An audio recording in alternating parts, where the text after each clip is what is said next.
Some of you may have heard that the Disney Corporation is responsible for at least one real, live ghost town. Disney built the Treasure Island Resort in Baker's Bay in the Bahamas. It didn't start as a ghost town. Disney's cruise ships would actually stop at the resort and leave tourists there to relax in luxury. This is a FACT. Look it up. Disney blew $30 million on the place. Yes, $30 million. Then they abandoned it. Disney blamed the shallow waters, too shallow for their ships to safely operate. And there was even blame cast on the workers, saying that since they were from the Bahamas, they were too lazy to work a regular schedule. That's where the factual nature of their story ends. It wasn't because of sand, and it obviously wasn't because foreigners are lazy. Both are convenient excuses. No, I sincerely doubt those reasons were legitimate. Why don't I buy the official story? Because of Mowgli's Palace. Near the beachside city of Emerald Isle in North Carolina, Disney began construction of Mowgli's Palace in the late 1990s. The concept was a jungle-themed resort with a large, you guessed it, PALACE in the center of the whole thing. If you're unfamiliar with the character of Mowgli, then you might better remember the story, The Jungle Book. If you haven't seen it anywhere else, you'd know it as the Disney cartoon from decades past. Mowgli is an abandoned child in the jungle, essentially raised by animals and simultaneously threatened/pursued by other animals. Mowgli's Palace was a controversial undertaking from the start. Disney bought up a ton of high-priced land for the project, and there was actually a scandal surrounding some of the purchases. The local government claimed eminent domain on people's homes, then turned around and sold the properties to Disney.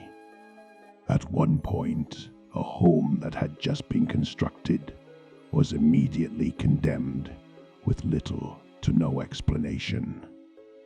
The land grabbed by the government was supposedly for some fictional highway project. Knowing full well what was going on, people started calling it Mickey Mouse Highway. Then there was the concept art. A group of stuffed shirts from Disney Company actually held a city meeting. They intended to sell everyone on how lucrative this project going to be for everyone. When they showed the concept art, this gigantic Indian palace surrounded by JUNGLA staffed with men and women in loincloths and tribal gear, well, suffice to say, everyone flipped their shit. We're talking about a large Indian palace, jungle, and loincloths, not only in the center of a relatively wealthy area, but also a somewhat xenophobic area of the southern USA. It was a questionable mix at that point in history. One member of the crowd tried to storm the stage, but he was quickly subdued by security after he managed to break one of the presentation boards over his knee. Disney took that community and essentially broke it over its knee as well. The houses were razed, the land was cleared, and there wasn't a damn thing anyone could do or say about it. Local TV and newspapers were against the resort at the beginning, but some insane connection between Disney's media holdings and the local venues came into play, and their opinions turned on a dime. So anyway, Treasure Island, the Bahamas. Disney sunk those millions in and then split. The same thing happened with Mowgli's Palace. Construction was complete. Visitors actually stayed at the resort. The surrounding communities were flooded with traffic and the usual annoyances associated with an influx of lost and irate tourists. Then it all just stopped. Disney shut it down and nobody knew what the hell to think, but they were pretty happy about it. Disney's loss was pretty hilarious and wonderful to a large group of folks who didn't want this in the first place. I honestly didn't give the place another thought since hearing it closed over a decade ago. I live maybe 4 hours from Emerald Isle, so really, I only heard the rumblings and didn't experience any of it firsthand. Then I read this article from someone who had explored the Treasure Island resort and posted a whole blog about all the crazy shit he found there. Stuff just left behind. Things smashed, defaced, probably ruined by the disgruntled former employees who had lost their jobs. Hell, the locals from all around probably had a hand in wrecking that place. People there felt just as angry about Treasure Island as folks here did about Mowgli's Palace. Plus, there were rumors that Disney had released their aquarium stock into the local waters when they closed, including sharks. Who wouldn't want to take a few swings at some merchandise after that? Well, what I'm getting at is that this blog about me thinking, even though many years had passed since its closing, I figured it might be cool to do some urban exploration at Mowgli's Palace. Take some photos, write about my experience, and probably see if there was anything I could take home as a memento. I'm not going to say I wasted no time in getting there, because honestly, it took me another year after I first found that Treasure Island article to get around to going up to Emerald Isle. Over the course of that year, I did a lot of research on the Palace Resort, or rather, I tried to. Naturally, no official Disney site or resource made any mention of the place. That had been scrubbed clean. Even odder, however, was that nobody before myself had apparently thought to blog about the place, or even post a photo. None of the local TV or newspaper sites had one word about the place, though that was to be expected since they had all swung Disney's way. They wouldn't be out there lauding their embarrassment, you know. Recently, I learned that corporations can actually ask Google, for example, to remove links from search results, basically for no good reason. Looking back, it's probably not that nobody spoke of the resort, but rather their words were made inaccessible. So in the end, I could barely find the place. All I had to go on was an old-as-hell map I'd received in the mail back in the 90s. It was a promotional item sent out to people who had recently been to Disney World, and I guess since I had been there in the late 80s, that was recent. I didn't really intend to hang on to it. It just got shoved in with my books and comics from my childhood. I'd only remembered it months into my research, and even then, it took me another few weeks to locate the storage bin my parents had shoved it all into. But I did find it. Locals were no help, as most were transplants who had moved to the beach in recent years, or old residents who just sneered at me and made rude gestures the second I managed to say, "Where would I find Mowgli's?" The drive took me through an inordinately long corridor of overgrowth. Tropical plants that had run rampant and overpopulated the area mixed with the native species of flora that actually BELO and GAD there and had tried to reclaim the land.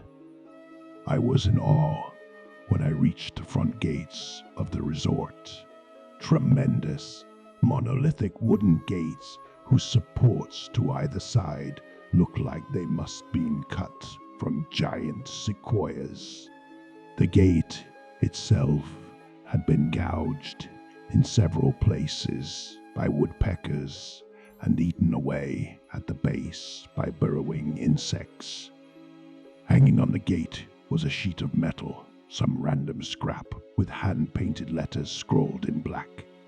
AINDONEDBYDI-SEN-Y. Clearly the handiwork of some past local or an employee who wanted to make some small protest. The gates were open enough to walk through, but not drive. So grabbing my digital camera and the map, whose flip side showed a layout of the resort, I set off on foot. The inner grounds of the place were just as overgrown as the entryway. Palm trees stood untended and ragged among piles of their own coconuts. Banana plants similarly stood in their own stinking, bug-riddled refuse. There was this sort of clash between order and chaos, as carefully planted rows of perennial flowers mixed with obnoxious tall weeds and stinking, blackened mushrooms. All that remained of any outdoor structures were broken, rotting wood and various charred bits of unidentifiable material. What was most likely an information booth or an outdoor bar was now simply a pile of assorted debris, chopped up by past vandalism and ravaged by weather. The most interesting thing on the grounds was a statue of Baloo, the friendly bear from the Jungle Book, which stood in a sort of courtyard in front of the main building. He was frozen in a jovial wave toward no one, staring into empty space with a silly, toothy grin as bird shit covered whole swaths of his fur and vines ensnares platform. I approached the main building, the PALAC, only to find the outside of the building covered in graffiti where the original paint hadn't peeled and chipped away. The front doors weren't just open, they had been taken off their hinges and were stolen. Above the front doors, or the gaping maw where they had been, someone had once again painted a BINDONEDYDI-SEN-Y. I wish I could tell you about all the awesome stuff I saw inside the palace. Forgotten statues, abandoned cash registers, a full-fledged secret society of homeless bums, but no. The inside of the building was so stark, so bare, that I actually think people had stolen the molding off the walls. Anything that was too big to steal counters, desks, giant fake trees, they were all resting amid this empty echo chamber that amplified my every step like a slow rat-a-tat of a machine gun. I checked the floor plan and headed to all the locations that might seem in any way interesting. The kitchen was as you'd imagine, an industrial food prep area with all the appliances and space, no expenses spared. Every glass surface was broken, every door knocked off its hinges, every metal surface kicked and dented. The entire place smelled like very old piss. The huge freezer, not even remotely cool now, had row upon row of empty shelf space. Hooks hung from the ceiling, probably for hanging cuts of meat, and as I stood inside for a moment, I noticed they were swinging. Each hook swung in a random direction, but their movements were so slow and small that it was almost impossible to see. I figured it had been caused by my footsteps, so I stopped one from swinging by, clutching it in my fist, then carefully letting go, but within seconds started to swing once more. The bathrooms were in much the same state the rest of the place. Just like the Treasure Island Resort, someone had methodically smashed each porcelain commode with coconuts and other implements. There was about a half-inch of rancid, stinking, stagnant water on the floor, so I didn't stay there very long. What's odd is that the toilets and the sinks and the bidets in the ladies' room. Yes, I went there, all dripped, leaked, or just ran freely. It seemed to me that they should have shut the water off long ago. There were plenty of rooms in the resort, but naturally, I didn't have time to look through them all. The few I did peer into were similarly wrecked, and I didn't expect to find anything there. I thought there was actually a television or radio in one room, as I really think I heard a quiet conversation coming out. Though it was like a whisper, probably my own breathing echoing in the silence, or just another case of the sound of flowing water playing tricks on the mind. This is what it sounded like. 1. I didn't believe it. 2. Short, unknown reply. 1. I didn't know that. I didn't know that. 2. Your father told you. 1. Unknown reply, or possibly just weeping. I know, that sounds ridiculous. I'm just telling you what I experienced, why I thought there might have been something running in that room, or worse, some vagrants who had holed up there and probably would have knifed me. At the front doors of the palace again, I figured I hadn't found anything of note and had wasted the trip up. As I looked out the door, I noticed something interesting in the courtyard that I had apparently missed. Something that would give me at least anything to show for my trouble, even if it was just a photograph. There is a lifelike statue of a python, maybe 80 feet long, coiled up and sunning itself on a pedestal right in the center of the area. It was almost time for the sun to start setting, so the light fell onto the object in the PERFECT way for a photograph. I approached the python and snapped a photo. Then I stood on my toes and snapped another. I moved closer again to get the detail of its face. Slowly, casually, the python lifted its head, looked directly into my eyes, turned, and slithered off the pedestal, across the grass and into the trees. All 80 feet of it.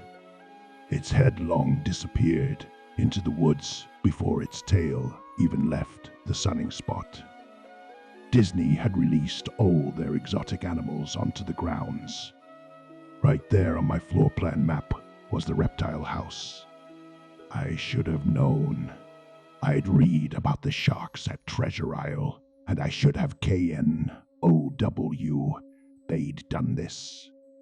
I was dumbfounded, just utterly stupefied.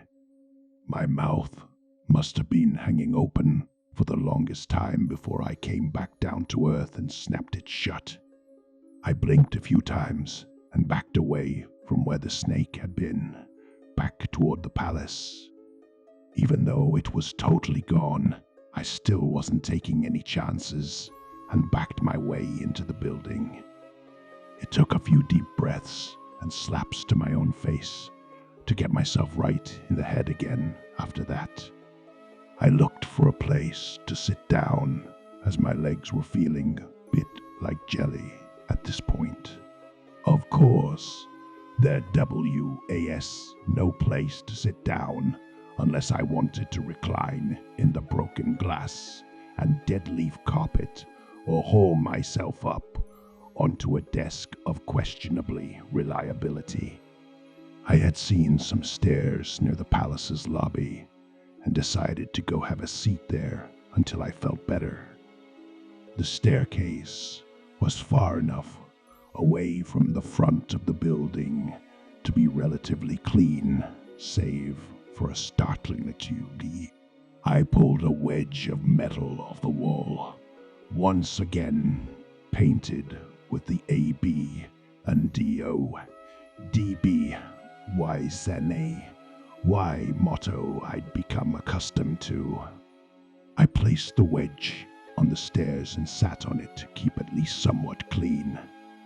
The stairway led downward below ground level, using my camera flash as a sort of improvised flashlight. I could see that the staircase ended in a metal mesh door with a padlock. A sign on the door, AREAL sign, read MASCO TNLY THANKYU. This perked up my spirits a little bit for two reasons. One, a mascot's only area would have definitely had some interesting stuff back in the day too. The padlock was still in place. Nobody had gone down there. Not the vandals, not the looters, nobody. This was the one place I could actually explore and perhaps find something interesting to photograph or wantonly steal. I had come to the palace essentially agreeing with myself that it was okay to take anything I wanted because, hey, abandoned. It didn't take much to bust the lock. Well, actually, that's wrong.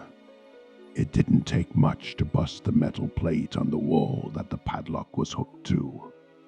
Time and decay had done most of the work for me, and I was able to bend the metal plate enough to pull the screws out of the wall, something nobody else had apparently thought of, or hadn't been able to do at the time.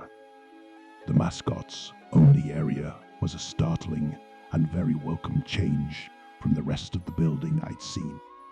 For one, every second or third fluorescent light overhead was illuminated, even though they flickered and faded randomly.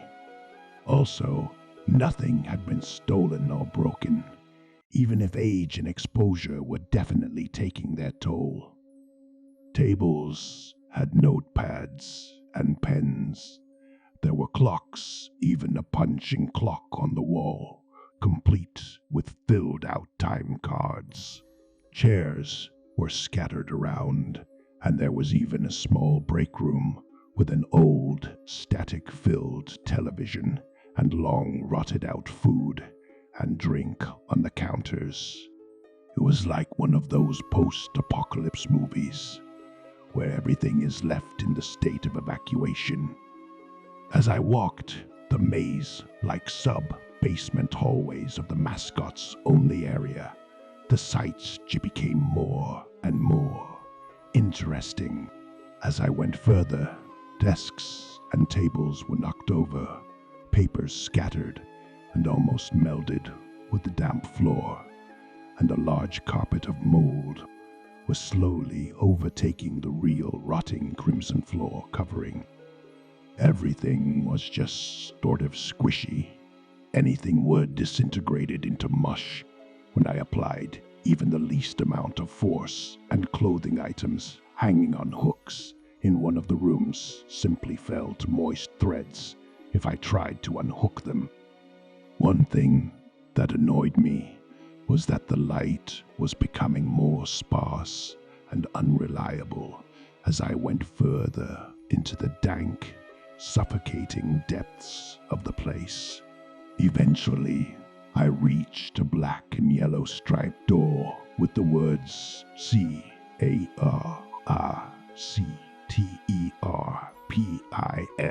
CARCTERPIAP1 stenciled on it. The door wouldn't open at first. I figured this was probably where the costumes were kept, and I definitely wanted a photograph of that twisted, stinking mess. Try as I might, whatever angle or trick I tried, the door wouldn't budge. That is, until I gave up and started to walk away. That was when there was a slight popping sound, and the door creaked open slowly. Inside, the room was completely dark, pitch black. I used the camera flash to look for a light switch in the wall by the door, but there was nothing.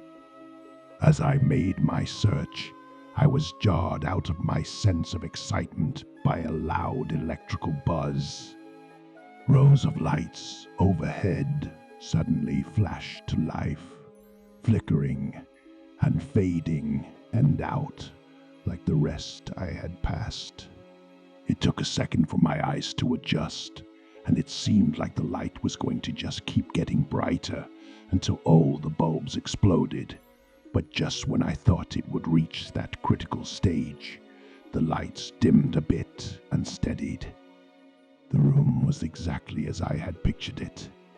Various Disney costumes hung on the walls, fully put together, like strange cartoon cadavers hung from invisible nooses.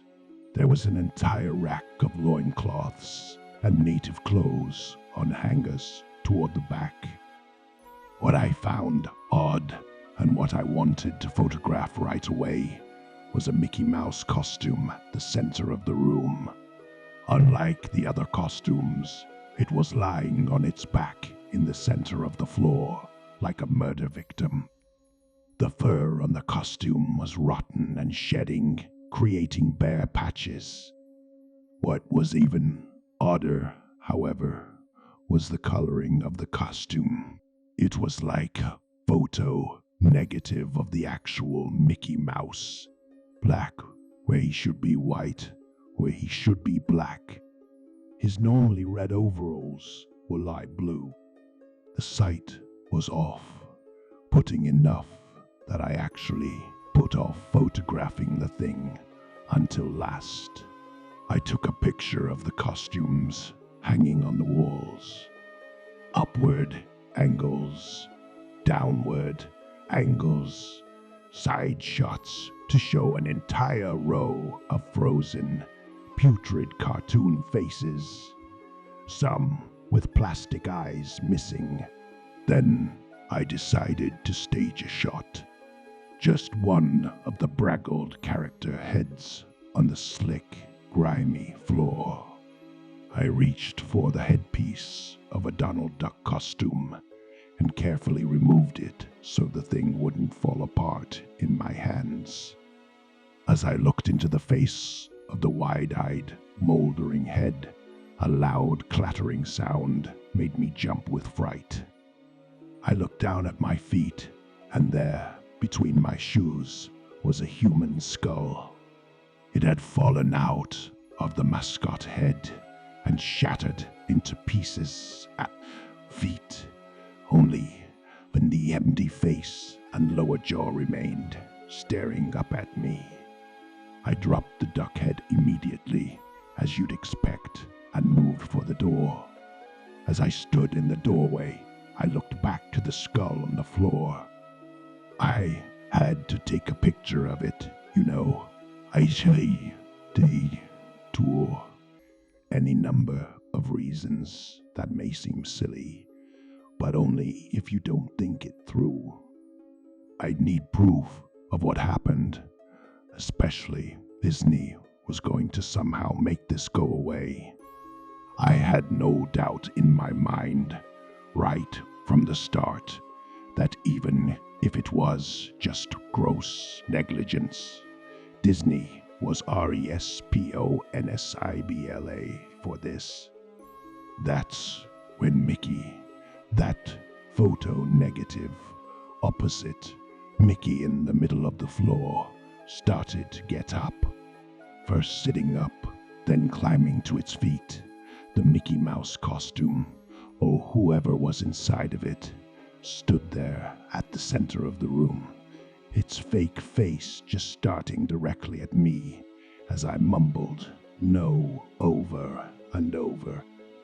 With shaking hands, a violently thrashing heart, and legs that had once again turned to jelly, I managed to lift the camera and aim it at the opposite creature, now quietly sizing me up. The digital camera's screen displayed only dead pixels in the shape of the thing. It was a perfect silhouette of the Mickey costume. As the camera moved in my unsteady hands, the dead pixels spread, marring the screen wherever Mickey's outline moved to. Then the camera died, went blank and quiet and broken. I raised my eyes once again to the Mickey Mouse costume. "Hey," it said in a hushed, perverted, perfectly executed Mickey Mouse voice. "Wanna see my head come off?" It started to pull at its own head, working its clumsy, glove-clad fingers around its neck with clawing, impatient movements similar to a wounded man trying to pull himself free of a predator's jaws. As it worked its digits into its neck, so much blood, so much thick, chunky, yellow blood. I turned away as I heard a sickening tearing of cloth and flesh, only cared about getting away.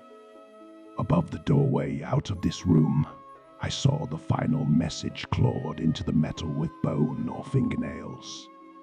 A BANDONEDBYGOD. I never got the pictures out of the camera. I never wrote the blog entry about it. After I ran from that place, fled for my sanity, if not my very life, I knew why Disney didn't want anyone to know about this place. They didn't want anyone like me getting in. They didn't want anything like that getting out.